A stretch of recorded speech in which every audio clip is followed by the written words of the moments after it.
ਦੋਸਤੋ ਇਸ ਵੀਡੀਓ ਵਿੱਚ ਗੱਲ ਕਰਾਂਗੇ ਆਪਾਂ ਮੂਵੀ ਦਾ ਹੌਬਿਟ ਜੋ ਕਿ ਲਾਰਡ ਆਫ ਰਿੰਗਸ ਦਾ ਇੱਕ ਪਾਰਟ ਹੈ। ਇਸ ਮੂਵੀ ਵਿੱਚ 5 ਪ੍ਰਜਾਤੀਆਂ ਦਿਖਾਈਆਂ ਗਈਆਂ ਹਨ, ਜਿਨ੍ਹਾਂ ਵਿੱਚੋਂ ਬੌਣੇ ਇੱਕ ਹੁੰਦੇ ਹਨ। ਬੌਣੇ ਜੋ ਕਿ ਪਰਬਤਾਂ ਵਿੱਚ ਰਹਿੰਦੇ ਹੁੰਦੇ ਹਨ ਤੇ ਉਹ ਆਪਣੇ ਕੰਮ ਵਿੱਚ ਬਹੁਤ ਹੀ ਹੁਨਰਮੰਦ ਹੁੰਦੇ ਹਨ, ਜੋ ਕਿ ਅਲੱਗ-ਅਲੱਗ ਤਰ੍ਹਾਂ ਦੇ ਹਥਿਆਰ ਬਣਾ ਸਕਦੇ ਹਨ। ਇਸ ਤੋਂ ਇਲਾਵਾ ਇਸ ਮੂਵੀ ਵਿੱਚ ਦਿਖਾਏ ਗਏ ਹਨ ਐਲਵਸ, ਜੋ ਕਿ ਅਮਰ ਹੁੰਦੇ ਹਨ, ਜਿਨ੍ਹਾਂ ਨੂੰ ਕੋਈ ਵੀ ਨਹੀਂ ਮਾਰ ਸਕਦਾ। ਇਸ ਤੋਂ ਇਲਾਵਾ ਇਸ ਕਹਾਣੀ ਵਿੱਚ 5 ਜਾਦੂਗਰ ਦਿਖਾਏ ਗਏ ਨੇ, ਜਿਨ੍ਹਾਂ ਵਿੱਚੋਂ ਪਹਿਲਾ ਹੁੰਦਾ ਗੈਂਡਾਲ ਦੀ ਗ੍ਰੇ, ਦੂਜਾ ਹੁੰਦਾ ਸਾਰੂਮਨ ਤੇ ਤੀਸਰਾ ਹੁੰਦਾ ਬਰਾਊਨ, ਜਿਨ੍ਹਾਂ ਦੇ ਕਿ ਅਲੱਗ-ਅਲੱਗ ਕਿਰਦਾਰ ਹੁੰਦੇ ਨੇ ਇਸ ਮੂਵੀ ਵਿੱਚ। ਇਸ ਵਿੱਚ ਹੌਬਿਟਸ ਹੁੰਦੇ ਨੇ ਜੋ ਕਿ ਸ਼ਹਿਰ ਵਿੱਚ ਰਹਿੰਦੇ ਹੁੰਦੇ ਨੇ, ਆਪਣਾ ਖਾਂਦਾ ਪੀਂਦੇ ਨੇ, ਵਧੀਆ ਰਹਿੰਦੇ ਨੇ ਤੇ ਇਸ ਤੋਂ ਇਲਾਵਾ ਜੋ ਕਿ ਮौज ਮਸਤੀ ਕਰਦੇ ਨੇ, ਜਿਨ੍ਹਾਂ ਨੂੰ ਬਾਹਰਲੀ ਦੁਨੀਆ ਦੇ ਨਾਲ ਕੋਈ ਲੈਣਾ ਦੇਣਾ ਨਹੀਂ ਹੁੰਦਾ। ਵਿੱਚ ਇੱਕ ਔਕਸ ਹੁੰਦੇ ਨੇ ਜੋ ਕਿ ਸ਼ੈਤਾਨ ਹੁੰਦੇ ਨੇ, ਜੋ ਕਿ ਜਿਨ੍ਹਾਂ ਨੂੰ ਜੀਵਿਤ ਚੀਜ਼ਾਂ ਦੇ ਨਾਲ ਬਹੁਤ ਦੁਸ਼ਮਣੀ ਹੁੰਦੀ ਹੈ ਤੇ ਇਹਨਾਂ ਦਾ ਇੱਕ ਸਰਦਾਰ ਹੁੰਦਾ ਹੈ ਜਿਸ ਨੂੰ ਕਿਹਾ ਜਾਂਦਾ ਹੈ ਐਡੌਕਸ। ਇਸ ਤੋਂ ਇਲਾਵਾ ਗੈਬਲੀਅਨ ਹੁੰਦੇ ਨੇ ਜੋ ਕਿ ਇੱਕ ਤਰ੍ਹਾਂ ਦੇ ਔਕਸੀ ਹੁੰਦੇ ਨੇ। ਮੂਵੀ ਵਿੱਚ 5 ਪ੍ਰਜਾਤੀਆਂ ਦੀ ਕਹਾਣੀ ਦੇਖਣ ਅਤੇ ਸੁਣਨ ਨੂੰ ਮਿਲੇਗੀ। ਇਸ ਕਹਾਣੀ ਦੀ ਸ਼ੁਰੂਆਤ ਹੁੰਦੀ ਹੈ ਹੌਬਿਟਸ ਤੋਂ, ਜਿੱਥੇ ਕਿ ਦਿਖਾਇਆ ਜਾਂਦਾ ਹੈ ਫੈਰਿਡ ਦੇ ਅੰਕਲ, ਜਿਹਦਾ ਨਾਂ ਕੀ ਹੁੰਦਾ ਬਿਲਬੋ ਬੈਗਿਨ। ਦੀ ਉਮਰ ਹੁੰਦੀ ਹੈ 101 ਸਾਲ ਦੀ, ਜੋ ਕਿ ਇੱਕ ਕਿਤਾਬ ਲਿਖਦਾ ਹੁੰਦਾ ਹੈ। ਉਹ ਚਾਹੁੰਦਾ ਹੈ ਕਿ ਉਸਦਾ ਭਤੀਜਾ ਇਸ ਕਿਤਾਬ ਨੂੰ ਪੜ੍ਹੇ ਅਤੇ ਉਸਦੀ ਜ਼ਿੰਦਗੀ ਦੇ ਬਾਰੇ ਜਾਣੇ, ਉਸਨੇ ਆਪਣੀ ਜ਼ਿੰਦਗੀ ਵਿੱਚ ਕੀ ਦੇਖਿਆ ਹੈ। ਇਸ ਤੋਂ ਬਾਅਦ ਇਹ ਕਹਾਣੀ ਸਿੱਧੀ 60 ਸਾਲ ਪਿੱਛੇ ਚਲੀ ਜਾਂਦੀ ਹੈ, ਜਦੋਂ ਬੌਣੇ ਪਰਬਤਾਂ ਦੇ ਵਿੱਚ ਰਹਿੰਦੇ ਸਨ। ਇਹ ਐਸੀ ਜਗ੍ਹਾ ਤੇ ਰਹਿੰਦੇ ਸਨ ਜੋ ਕਿ ਬਹੁਤ ਹੀ ਖੂਬਸੂਰਤ ਸੀ। ਇਸ ਤੋਂ ਇਲਾਵਾ ਇਸ ਰਾਜਾ ਦਾ ਨਾਮ ਹੁੰਦਾ ਹੈ ਥਰੌਥ ਦਾ ਇੱਕ ਲੜਕਾ ਹੁੰਦਾ ਹੈ। ਇਸ ਤੋਂ ਇਲਾਵਾ ਇਸ ਰਾਜਾ ਦਾ ਇੱਕ ਪੋਤਾ ਹੁੰਦਾ ਹੈ। ਇਹ ਉਹ ਦੌਰ ਸੀ ਜਦੋਂ ਬੌਣੇ ਬਹੁਤ ਹੀ ਅਮੀਰ ਹੁੰਦੇ ਸਨ, ਕਿਉਂਕਿ ਇਸ ਪਰਬਤ ਦੇ ਵਿੱਚ ਸੋਨੇ ਚਾਂਦੀ ਦੀਆਂ ਨਹਿਰਾਂ ਵਗਦੀਆਂ ਸੀ ਤੇ ਇਹ ਬੌਣੇ ਉਸ ਸੋਨੇ ਚਾਂਦੀ ਨੂੰ ਇਕੱਠਾ ਕਰਦੇ ਸਨ। ਉਹ ਆਪਣੇ ਕੰਮ ਵਿੱਚ ਬਹੁਤ ਹੀ ਹੁਨਰਮੰਦ ਹੁੰਦੇ ਸਨ, ਕਰਕੇ ਬੌਣੇ ਉਸ ਸਮੇਂ ਦੁਨੀਆ ਵਿੱਚ ਸਭ ਤੋਂ ਅਮੀਰ ਹੁੰਦੇ ਸਨ। ਇੱਕ ਦਿਨ ਇੱਕ ਬੌਣੇ ਨੂੰ ਪਰਬਤ ਦੇ ਵਿੱਚ ਇੱਕ ਹੀਰਾ ਮਿਲਦਾ ਹੈ, ਜੋ ਕਿ ਬਹੁਤ ਹੀ ਵੱਡਾ ਹੁੰਦਾ ਹੈ, ਜਿਸ ਨੂੰ ਪਰਬਤ ਦਾ ਦਿਲ ਵੀ ਕਿਹਾ ਜਾਣ ਲੱਗਿਆ ਤੇ ਰਾਜਾ ਉਸ ਹੀਰੇ ਨੂੰ ਆਪਣੇ ਸਿੰਘਾਸਨ ਦੇ ਵਿੱਚ ਜੜਵਾ ਲੈਂਦਾ ਹੈ। ਇਸ ਤੋਂ ਬਾਅਦ ਅਸੀਂ ਦੇਖਦੇ ਹਾਂ ਕਿ ਪਰਬਤ ਦੇ ਉੱਪਰ ਇੱਕ ਡਰੈਗਨ ਹਮਲਾ ਕਰਦਾ ਹੈ, ਜੋ ਕਿ ਆਗ ਵੀ ਉਗਲਦਾ ਹੈ ਤੇ ਉਹ ਸਾਰਾ ਕੁਝ ਤਹਿਸ-ਨਹਿਸ ਕਰਕੇ ਰੱਖ ਦਿੰਦਾ ਹੈ। ਇਸ ਤੋਂ ਇਲਾਵਾ ਡਰੈਗਨ ਮਹਿਲ ਉੱਤੇ ਹਮਲਾ ਕਰਕੇ ਮਹਿਲ ਨੂੰ ਵੀ ਤਹਿਸ-ਨਹਿਸ ਕਰਕੇ ਰੱਖ ਦਿੰਦਾ ਹੈ ਤੇ ਬੌਣਿਆਂ ਦੀ ਫੌਜ ਉਸ ਦਾ ਮੁਕਾਬਲਾ ਨਹੀਂ ਕਰ ਸਕਦੀ। ਇਸੇ ਦੌਰਾਨ ਜੋ ਡਰੈਗਨ ਹੁੰਦਾ ਹੈ ਉਹ ਪਰਬਤ ਦੇ ਅੰਦਰ ਚਲਿਆ ਜਾਂਦਾ ਹੈ, ਜੋ ਕਿ ਫਿਰ ਬਾਹਰ ਨਹੀਂ ਆਉਂਦਾ ਤੇ ਉਹ ਡਰੈਗਨ ਰਾਜੇ ਦੇ ਮਹਿਲ ਨੂੰ ਵੀ ਤਹਿਸ-ਨਹਿਸ ਕਰਕੇ ਰੱਖ ਦਿੰਦਾ ਹੈ। ਇਸ ਤੋਂ ਇਲਾਵਾ ਰਾਜਾ ਉਹ ਹੀਰਾ ਆਪਣੇ ਨਾਲ ਲੈ ਕੇ ਜਾਣ ਦੀ ਕੋਸ਼ਿਸ਼ ਕਰਦਾ ਹੈ, ਪਰ ਬਦਕਿਸਮਤੀ ਦੇ ਨਾਲ ਉਹ ਹੀਰਾ ਉਸੇ ਪਰਬਤ ਦੇ ਵਿੱਚ ਦਫਨ ਹੋ ਕੇ ਰਹਿ ਜਾਂਦਾ ਹੈ। ਤੇ ਇਸ ਤੋਂ ਬਾਅਦ ਅਸੀਂ ਦੇਖਦੇ ਹਾਂ ਕਿ ਬੌਣੇ ਆਪਣਾ ਪਰਬਤ ਛੱਡ ਕੇ ਬਾਹਰ ਆ ਰਹੇ ਹੁੰਦੇ ਹਨ ਤੇ ਉਹ ਡਰੈਗਨ ਮਹਿਲ ਦੇ ਅੰਦਰ ਦਾਖਲ ਹੋ ਜਾਂਦਾ ਹੈ। ਜਦੋਂ ਬੌਣੇ ਬਾਹਰ ਆਉਂਦੇ ਹਨ ਤਾਂ ਰਾਜੇ ਦਾ ਪੋਤਾ ਐਲਵਸ ਨੂੰ ਦੇਖਦਾ ਹੈ ਤੇ ਉਹਨਾਂ ਤੋਂ ਮਦਦ ਦੀ ਗੁਹਾਰ ਲਾਉਂਦਾ ਹੈ, ਪਰ ਐਲਵਸ ਉਸ ਦਾ ਕੋਈ ਮਦਦ ਨਹੀਂ ਕਰਦੇ, ਕਿਉਂਕਿ ਉਹਨਾਂ ਨੂੰ ਪਤਾ ਹੈ ਕਿ ਡਰੈਗਨ ਇਸ ਸਮੇਂ ਬਹੁਤ ਹੀ ਸ਼ਕਤੀਸ਼ਾਲੀ ਹੈ ਤੇ ਉਹ ਉਸ ਨੂੰ ਨਹੀਂ ਹਰਾ ਸਕਦੇ। ਇਹ ਗੱਲ ਕਹਿ ਕੇ ਐਲਵਸ ਉੱਥੋਂ ਚਲੇ ਜਾਂਦੇ ਹਨ, ਜੋ ਕਿ ਬੌਣਿਆਂ ਦੀ ਕਦੇ ਵੀ ਮਦਦ ਨਹੀਂ ਕਰਦੇ। ਇਸ ਤੋਂ ਇਲਾਵਾ ਅਸੀਂ ਦੇਖਦੇ ਹਾਂ ਬੌਣੇ ਆਪਣਾ ਪਰਬਤ ਛੱਡ ਕੇ ਜੰਗਲ ਦੇ ਵਿੱਚ ਰਹਿ ਰਹੇ ਹੁੰਦੇ ਹਨ ਤੇ ਦਰ ਦੇ ਠੋਕਰਾਂ ਖਾ ਰਹੇ ਹੁੰਦੇ ਹਨ। ਇਸ ਤੋਂ ਇਲਾਵਾ ਰਾਜੇ ਦਾ ਪੋਤਾ ਜੋ ਕਿ ਲੋਹਾ ਕੁੱਟ ਕੇ ਆਪਣੀ ਜ਼ਿੰਦਗੀ ਬਤੀਤ ਕਰ ਰਿਹਾ ਹੁੰਦਾ ਹੈ। ਇਸ ਤਰ੍ਹਾਂ ਬੌਣੇ ਜੋ ਕਿ ਪਰਬਤ ਦੇ ਵਿੱਚ ਆਪਣੇ ਬਹੁਤ ਸੋਹਣੇ ਮਹਿਲਾਂ ਵਿੱਚ ਰਹਿੰਦੇ ਹੁੰਦੇ ਹਨ, ਉਹ ਬੇਘਰ ਹੋ ਜਾਂਦੇ ਹਨ। ਕੁਝ ਸਾਲਾਂ ਬਾਅਦ ਅਸੀਂ ਦੇਖਦੇ ਹਾਂ ਗੈਂਡੋਰ ਦੀ ਗ੍ਰੇਟ, ਜੋ ਕਿ ਬਿਲਬਨ ਦੇ ਘਰ ਇੱਕ ਪਾਰਟੀ ਰੱਖਦਾ ਹੈ। ਇਸ ਪਾਰਟੀ ਦੇ ਬਾਰੇ ਬਿਲਬਨ ਨੂੰ ਕੁਝ ਵੀ ਮਾਲੂਮ ਨਹੀਂ ਹੁੰਦਾ। ਇਸ ਪਾਰਟੀ ਦੇ ਵਿੱਚ 13 ਬੌਣੇ ਆਉਂਦੇ ਹਨ। ਇਹਨਾਂ ਬੌਣਿਆਂ ਦੇ ਵਿੱਚ ਰਾਜੇ ਦਾ ਪੋਤਾ ਵੀ ਹੁੰਦਾ ਹੈ ਤੇ ਇਸ ਪਾਰਟੀ ਵਿੱਚ ਗੈਂਡੋਰ ਦੀ ਗ੍ਰੇਟ ਕਹਿੰਦਾ ਹੈ ਕਿ ਪੰਛੀ ਉਸ ਪਰਬਤ ਦੀ ਵੱਲ ਆ ਰਹੇ ਹਨ। ਇਸ ਦਾ ਮਤਲਬ ਹੈ ਕਿ ਉਸ ਡਰੈਗਨ ਦਾ ਅੰਤ ਆ ਚੁੱਕਿਆ ਹੈ, ਜਿਸ ਦੀ ਗੱਲ ਇੱਕ ਭਵਿੱਖਬਾਣੀ ਦੇ ਵਿੱਚ ਕੀਤੀ ਗਈ ਹੈ। ਥਰੋਨ ਜੋ ਕਿ ਰਾਜਾ ਦਾ ਪੋਤਾ ਹੁੰਦਾ ਹੈ, ਉਹ ਕਹਿੰਦਾ ਹੈ ਕਿ ਇਸ ਭਵਿੱਖਬਾਣੀ ਦੇ ਬਾਰੇ ਸਾਡੇ ਤੋਂ ਇਲਾਵਾ ਹੋਰ ਲੋਕਾਂ ਨੂੰ ਵੀ ਪਤਾ ਹੋਵੇਗਾ ਤੇ ਉਹ ਸਾਡਾ ਸੋਹਣਾ ਮਹਿਲ ਦੇ ਅੰਦਰ ਦਾਖਲ ਹੋ ਕੇ ਲੁੱਟਣ ਦੀ ਕੋਸ਼ਿਸ਼ ਕਰਨਗੇ, ਪਰ ਉਹ ਕਿਸੇ ਨੂੰ ਵੀ ਸੋਨਾ ਲੁੱਟਣ ਨਹੀਂ ਦੇਣਗੇ ਤੇ ਆਪਣਾ ਸਾਮਰਾਜ ਫਿਰ ਤੋਂ ਬਣਾਉਣਗੇ। ਇਹ ਗੱਲ ਸੁਣ ਕੇ ਸਾਈਡ ਤੇ ਬੈਠਾ ਇੱਕ ਬੌਣਾ ਕਹਿੰਦਾ ਹੈ ਕਿ ਉਸ ਦਾ ਫਰੰਟ ਦਰਵਾਜ਼ਾ ਜੋ ਕਿ ਇਸ ਸਮੇਂ ਬੰਦ ਹੈ, ਪਰ ਗੈਂਡੋਰ ਉਸ ਨੂੰ ਇੱਕ ਚਾਬੀ ਦਿਖਾਉਂਦਾ ਹੈ ਅਤੇ ਕਹਿੰਦਾ ਹੈ ਕਿ ਥਰੋਨ ਦੇ ਪਿਤਾ ਨੇ ਮਰਨ ਤੋਂ ਪਹਿਲਾਂ ਉਸ ਨੂੰ ਇਹ ਚਾਬੀ ਦਿੱਤੀ ਸੀ ਤੇ ਉਹ ਉਸ ਚਾਬੀ ਨੂੰ ਥਰੋਨ ਦੇ ਹਵਾਲੇ ਕਰ ਦਿੰਦਾ ਹੈ।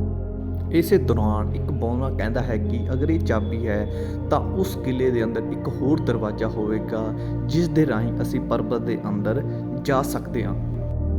ਗੈਂਡੋਰ ਕਹਿੰਦਾ ਹੈ ਕਿ ਉਸ ਦਰਵਾਜ਼ੇ ਦੇ ਬਾਰੇ ਇਸ ਨਕਸ਼ੇ ਦੇ ਵਿੱਚ ਹੀ ਲਿਖਿਆ ਹੋਇਆ ਹੈ, ਪਰ ਉਹ ਇਸ ਨਕਸ਼ੇ ਨੂੰ ਪੜ੍ਹਨਾ ਨਹੀਂ ਜਾਣਦਾ, ਪਰ ਕੁਝ ਲੋਕ ਮੱਧ ਦੇ ਵਿੱਚ ਰਹਿੰਦੇ ਹਨ ਜੋ ਕਿ ਇਸ ਨਕਸ਼ੇ ਨੂੰ ਪੜ੍ਹ ਕੇ ਸਾਨੂੰ ਦਰਵਾਜ਼ੇ ਬਾਰੇ ਦੱਸ ਸਕਦੇ ਹਨ। ਇਸ ਤੋਂ ਇਲਾਵਾ ਗੈਂਡੋਰ ਕਹਿੰਦਾ ਹੈ ਕਿ ਬਿਲਬੋ ਬੈਗਿਨ ਵੀ ਉਹਨਾਂ ਦੇ ਨਾਲ ਜਾਏਗਾ ਪਰਬਤ ਦੇ ਅੰਦਰ, ਕਿਉਂਕਿ ਡਰੈਗਨ ਬੌਣਿਆਂ ਦੀ ਗੰਧ ਨੂੰ ਪਹਿਚਾਨ ਲੈਂਦਾ ਹੈ, ਪਰ ਉਹ ਹੈਬਿਟਸ ਨੂੰ ਨਹੀਂ ਪਹਿਚਾਨ ਪਾਉਂਦਾ, ਇਸ ਲਈ ਬਿਲਬੋ ਬੈਗਿਨ ਉਹਨਾਂ ਦੇ ਨਾਲ ਜਾਵੇਗਾ। ਪਰ ਬਿਲਬੋ ਬੈਗਿਨ ਇਹ ਜਾਣਦਾ ਹੈ ਕਿ ਡਰੈਗਨ ਦੀ ਅੱਗ ਉਹਦੀ ਹੱਡੀਆਂ ਦਾ ਰਾਖ ਬਣਾ ਦੇਵੇਗੀ, ਇਸ ਲਈ ਉਹ ਜਾਣ ਤੋਂ ਮਨਾ ਕਰ ਦਿੰਦਾ ਹੈ। ਉਹ ਕਹਿੰਦਾ ਹੈ ਕਿ ਮੈਂ ਉਹਨਾਂ ਦੇ ਨਾਲ ਨਹੀਂ ਜਾਵਾਂਗਾ।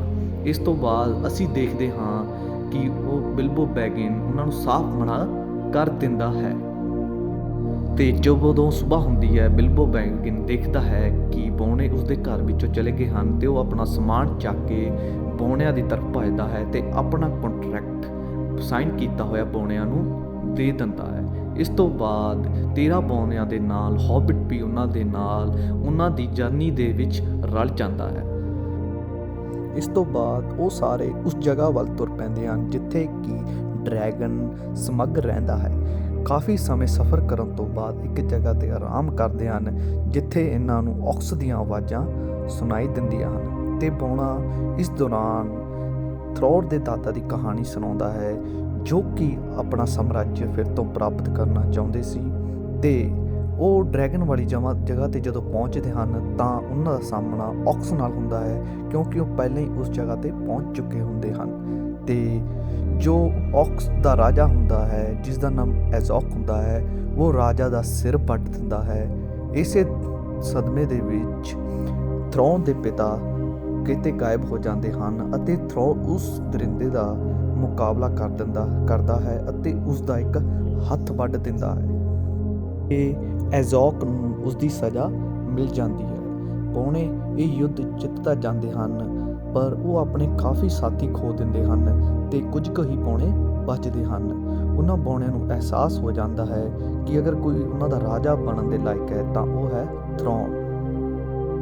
ਇਸ ਤੋਂ ਬਾਅਦ ਕੁਝ ਕੁ ਬਚੇ ਹੋਏ ਬੌਣੇ ਹਮੇਸ਼ਾ ਹੀ ਥਰੋਨ ਦੇ ਨਾਲ ਰਹਿੰਦੇ ਹਨ ਅਤੇ ਉਹ ਚਾਹੁੰਦੇ ਹਨ ਕਿ ਥਰੋਨ ਹੀ ਉਹਨਾਂ ਦਾ ਅਗਲਾ ਰਾਜਾ ਬਣੇ, ਜਿਸ ਦੇ ਵਿੱਚ ਬਹੁਤ ਹੀ ਹਿੰਮਤ ਹੁੰਦੀ ਹੈ ਤੇ ਸਾਰੇ ਬੌਣੇ ਆਪਣਾ ਸਾਮਰਾਜ ਫਿਰ ਤੋਂ ਹਾਸਿਲ ਕਰਨਾ ਚਾਹੁੰਦੇ ਹਨ ਤੇ ਗੈਂਡੋਰ ਇਹਨਾਂ ਦਾ ਸਾਥ ਦਿੰਦਾ ਹੈ। ਉਹ ਜਾਣਦਾ ਹੈ ਕਿ ਇਹ ਉਹਨਾਂ ਦਾ ਹੱਕ ਹੈ।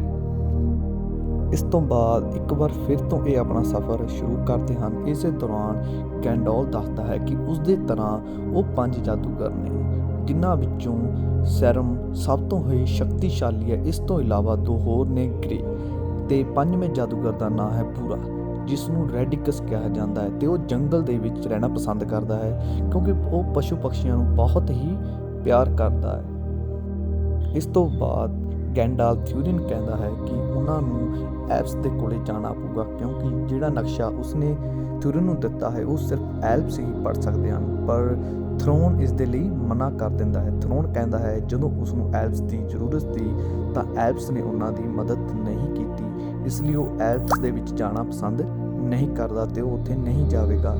ਇਹ ਸੁਣ ਕੇ ਗੈਂਡਾਲਫ ਉੱਥੋਂ ਚਲਾ ਜਾਂਦਾ ਹੈ, ਉਸ ਨਾਲ ਬਹੁਤ ਹੀ ਗੁੱਸੇ ਹੋ ਜਾਂਦਾ ਹੈ।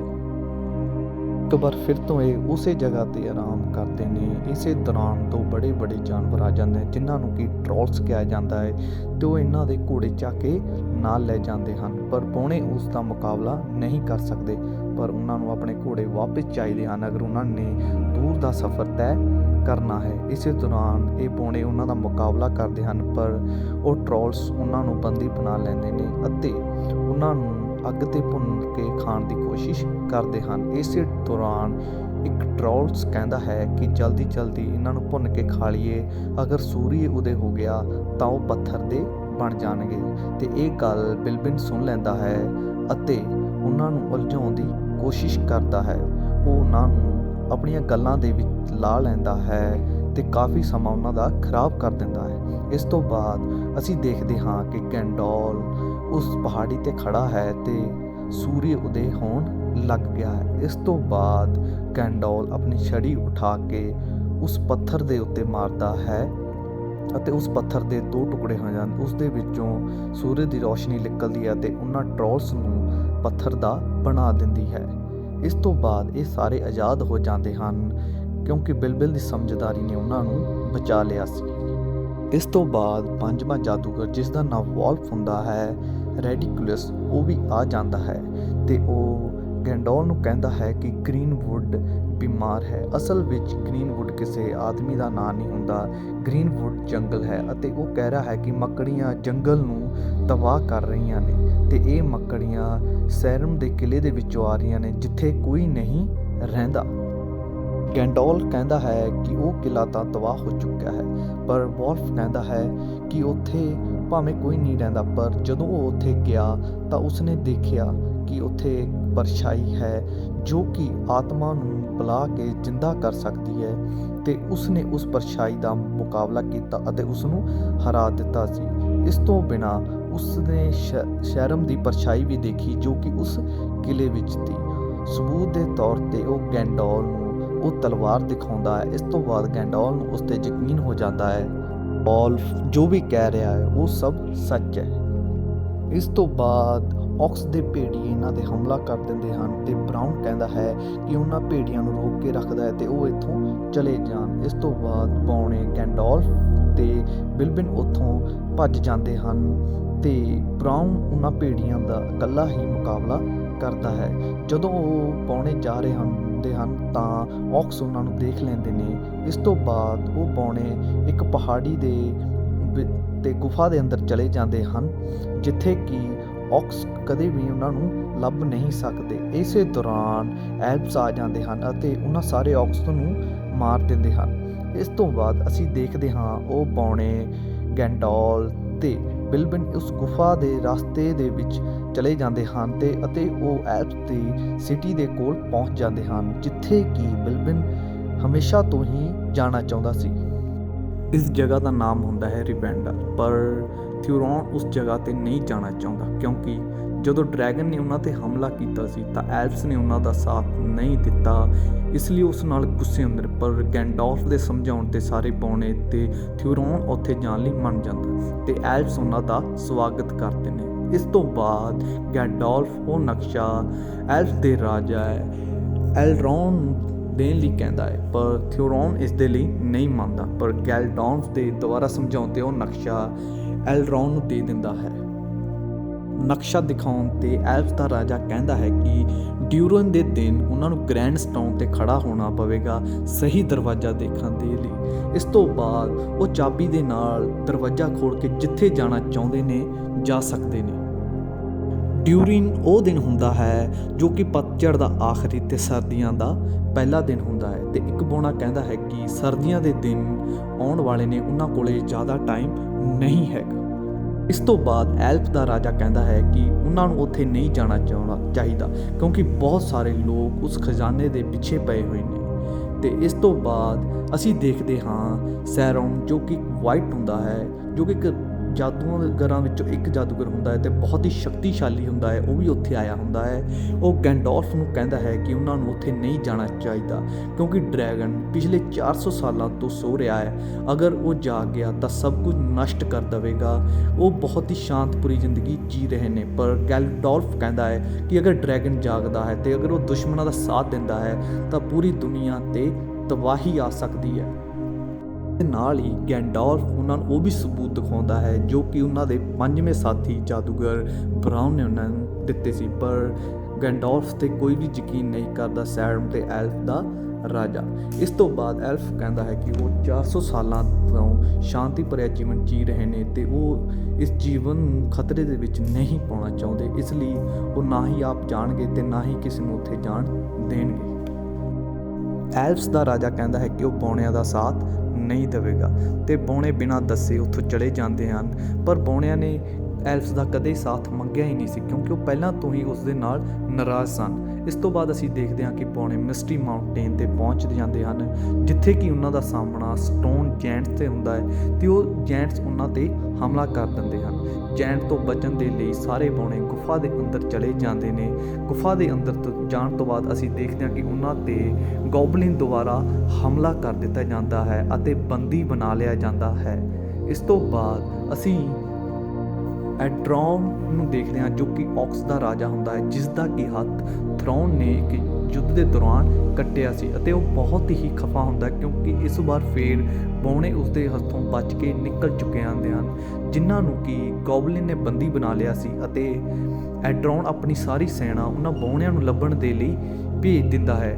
ਅਸਲ ਦੇ ਵਿੱਚ ਐਡਰੋਨ ਥਰੋਨ ਤੋਂ ਬਦਲਾ ਲੈਣਾ ਚਾਹੁੰਦਾ ਹੈ ਕਿਉਂਕਿ ਉਸਨੇ ਉਸਦਾ ਹੱਥ ਵੱਢਿਆ ਸੀ ਅਤੇ ਇਸ ਦੇ ਲਈ ਐਡਰੋਨ ਉਹਦੀ ਸਾਰੀ ਪ੍ਰਜਾਤੀ ਨੂੰ ਮਾਰ ਦੇਣਾ ਚਾਹੁੰਦਾ ਹੈ। ਇਸ ਤੋਂ ਬਾਅਦ ਅਸੀਂ ਦੇਖਦੇ ਹਾਂ ਕਿ ਬੌਣੇ ਅਤੇ ਥਰੋਨ, ਜਿਸ ਨੂੰ ਕਿ ਗੋਬਲਿਨ ਨੇ ਬੰਦੀ ਬਣਾ ਲਿਆ ਹੁੰਦਾ ਹੈ ਅਤੇ ਗੋਬਲਿਨ ਦਾ ਰਾਜਾ ਕਹਿੰਦਾ ਹੈ ਕਿ ਉਸ ਨੇ ਐਡਰੋਨ ਦੇ ਨਾਲ ਸੌਦਾ ਕੀਤਾ ਹੈ ਉਹਨਾਂ ਬੌਣਿਆਂ ਅਤੇ ਥਰੋਨ ਦਾ।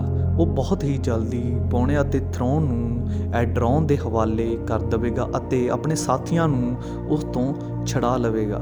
ਇਸੇ ਦੌਰਾਨ ਅਸੀਂ ਦੇਖਦੇ ਹਾਂ ਕਿ ਹੌਬਿਟ ਇਹਨਾਂ ਵਿੱਚ ਨਹੀਂ ਹੁੰਦਾ ਕਿਉਂਕਿ ਉਹ ਇੱਕ ਗੋਬਲਿਨ ਦੇ ਨਾਲ ਲੜਨ ਦੇ ਦੌਰਾਨ ਪਾਤਾਲ ਲੋਕ ਦੀ ਗਹਿਰਾਈਆਂ ਵਿੱਚ ਗਿਰ ਜਾਂਦਾ ਹੈ ਅਤੇ ਦੋਨੋਂ ਹੀ ਬੇਹੋਸ਼ ਹੁੰਦੇ ਹਨ।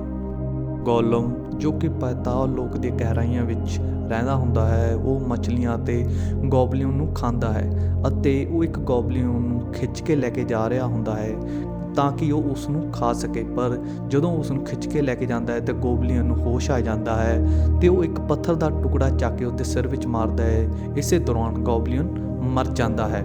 ਪਰ ਅਸੀਂ ਦੇਖਦੇ ਹਾਂ ਕਿ ਇੱਕ ਅੰਗੂਠੀ ਜੋ ਕਿ ਗੋਲਮ ਦੀ ਜੇਬ ਵਿੱਚੋਂ ਨਿਕਲ ਕੇ ਥੱਲੇ ਗਿਰ ਜਾਂਦੀ ਹੈ ਅਤੇ ਹੌਬਿਟ ਉਸ ਨੂੰ ਦੇਖ ਲੈਂਦਾ ਹੈ। ਗੋਲਮ ਦੇ ਜਾਣ ਤੋਂ ਬਾਅਦ ਹੌਬਿਟ ਉਹ ਅੰਗੂਠੀ ਚੱਕ ਕੇ ਆਪਣੀ ਜੇਬ ਵਿੱਚ ਪਾ ਲੈਂਦਾ ਹੈ, ਪਰ ਹੌਬਿਟ ਨੂੰ ਇੱਥੋਂ ਜਾਣ ਦਾ ਕੋਈ ਰਸਤਾ ਨਹੀਂ ਪਤਾ ਹੁੰਦਾ। ਇਸੇ ਦੌਰਾਨ ਉਹ ਇਸ ਪਾਤਾਲ ਦੇ ਵਿੱਚ ਅੱਗੇ ਵੱਧਦਾ ਹੈ ਅਤੇ ਉਸਦਾ ਸਾਹਮਣਾ ਗੋਲਮ ਨਾਲ ਹੁੰਦਾ ਹੈ। ਇਸ ਤੋਂ ਬਾਅਦ ਹੌਬਿਟ ਅਤੇ ਕੈਬਲੋਨ ਬੁਝਾਰਤ ਬੁੱਝਣ ਦੀ ਸ਼ਰਤ ਲਾਉਂਦੇ ਨੇ ਤੇ ਇੱਕ ਦੂਸਰੇ ਨੂੰ ਬੁਝਾਰਤਾਂ ਪੁੱਛਦੇ ਨੇ।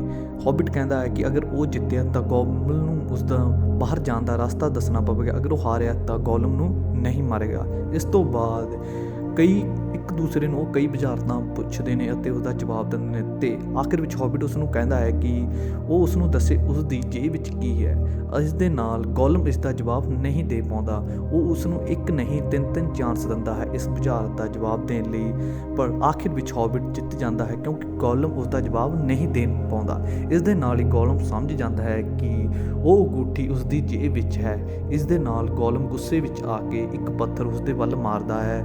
ਹੌਬਿਟ ਇਸ ਤੋਂ ਬਚਦਾ ਹੋਇਆ ਗੁਫਾਵਾਂ ਦੇ ਅੰਦਰ ਭੱਜਦਾ ਹੈ ਅਤੇ ਇੱਕ ਜਗ੍ਹਾ ਤੇ ਆ ਕੇ ਗਿਰ ਜਾਂਦਾ ਹੈ। ਇਸ ਤੋਂ ਬਾਅਦ ਉਹ ਅੰਗੂਠੀ ਉਸਦੇ ਹੱਥ ਵਿੱਚੋਂ ਛੁੱਟ ਕੇ ਹਵਾ ਵਿੱਚ ਉਛਲਦੀ ਹੈ ਅਤੇ ਜਦੋਂ ਉਸ ਨੂੰ ਫੜਨ ਦੀ ਕੋਸ਼ਿਸ਼ ਕਰਦਾ ਤਾਂ ਉਹ ਅੰਗੂਠੀ ਉਸਦੀ ਉਂਗਲੀ ਵਿੱਚ ਚਲੀ ਜਾਂਦੀ ਹੈ। ਇਸ ਤੋਂ ਬਾਅਦ ਹੌਬਿਟ ਗਾਇਬ ਹੋ ਜਾਂਦਾ ਹੈ ਕਿਉਂਕਿ ਗੋਲਮ ਉਸ ਨੂੰ ਦੇਖ ਨਹੀਂ ਪਾਉਂਦਾ।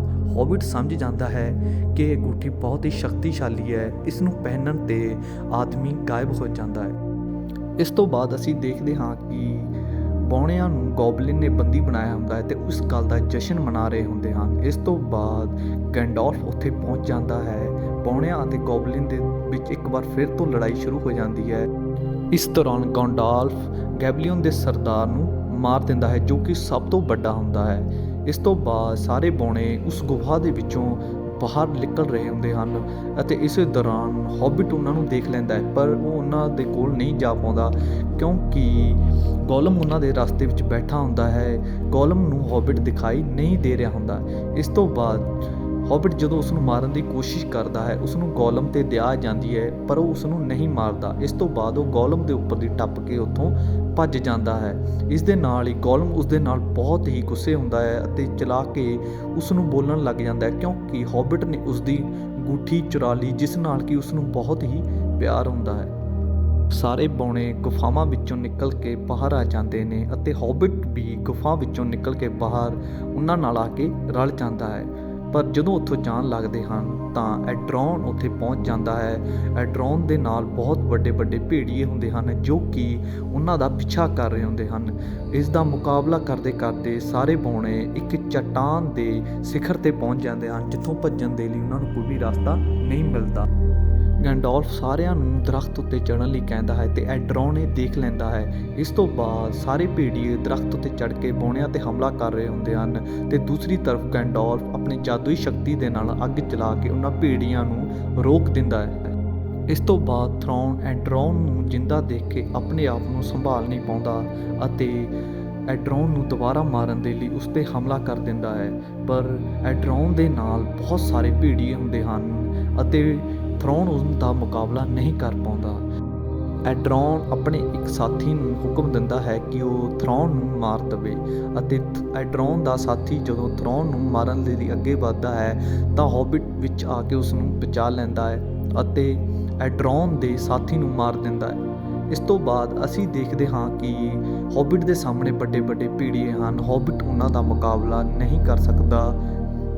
ਬੌਣੇ ਜੋ ਕਿ ਉਸ ਦਾ ਸਾਥ ਦਿੰਦੇ ਹਨ ਭੇੜੀਆਂ 'ਤੇ ਹਮਲਾ ਕਰ ਦਿੰਦੇ ਹਨ ਹੌਬਿਟ ਨੂੰ ਬਚਾਉਣ ਦੇ ਲਈ, ਪਰ ਉਹ ਸਾਰੇ ਬੌਣੇ ਰਲ ਕੇ ਵੀ ਉਹਨਾਂ ਭੇੜੀਆਂ ਤੇ ਐਡਰੋਨ ਦਾ ਮੁਕਾਬਲਾ ਨਹੀਂ ਕਰ ਸਕਦੇ।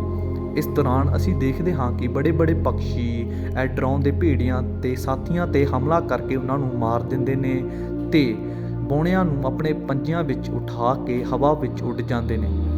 ਇਸ ਤਰ੍ਹਾਂ ਬਿਲਬਿਨ, ਥਰੋਨ ਅਤੇ ਬਾਕੀ ਬੌਣਿਆਂ ਦੀ ਜਾਨ ਬਚ ਜਾਂਦੀ ਹੈ। ਇਹਨਾਂ ਬੜੇ ਬੜੇ ਪੰਛੀਆਂ ਨੂੰ ਭੇਜਿਆ ਹੁੰਦਾ ਹੈ ਗਲੈਕਟਰੀਆ ਨੇ, ਜੋ ਕਿ ਇੱਕ ਐਲਪਸ ਹੁੰਦੀ ਹੈ ਜਿਸ ਨੂੰ ਕਿ ਗੈਂਡੋਲਫ 'ਤੇ ਪੂਰਾ ਵਿਸ਼ਵਾਸ ਹੁੰਦਾ ਹੈ, ਉਸ ਦੀਆਂ ਗੱਲਾਂ 'ਤੇ ਵਿਸ਼ਵਾਸ ਹੁੰਦਾ ਹੈ ਜੋ ਕੁਝ ਵੀ ਉਸਨੇ ਕਿਹਾ ਸੀ। ਇਸ ਤੋਂ ਬਾਅਦ ਅਸੀਂ ਦੇਖਦੇ ਹਾਂ ਕਿ ਸਾਰੇ ਜਾਣੇ ਉਹਨਾਂ ਪੰਛੀਆਂ 'ਤੇ ਸਵਾਰ ਹੁੰਦੇ ਹਨ ਤੇ ਹਵਾ ਵਿੱਚ ਉੱਡ ਰਹੇ ਹੁੰਦੇ ਹਨ ਅਤੇ ਉਹ ਸਾਰੇ ਸੁਰੱਖਿਅਤ ਹੁੰਦੇ ਹਨ। ਉਹਨਾਂ ਨੂੰ ਕਿਸੇ ਚੀਜ਼ ਦਾ ਕੋਈ ਖਤਰਾ ਨਹੀਂ ਹੁੰਦਾ ਤੇ ਦੂਸਰੀ ਸਾਈਡ ਐਡਰੋਨ ਉਹਨਾਂ 'ਤੇ ਚਲਾ ਰਿਹਾ ਹੁੰਦਾ ਹੈ, ਨੀਚੇ ਖੜਾ ਉਹਨਾਂ ਨੂੰ ਦੇਖ ਰਿਹਾ ਹੁੰਦਾ ਹੈ।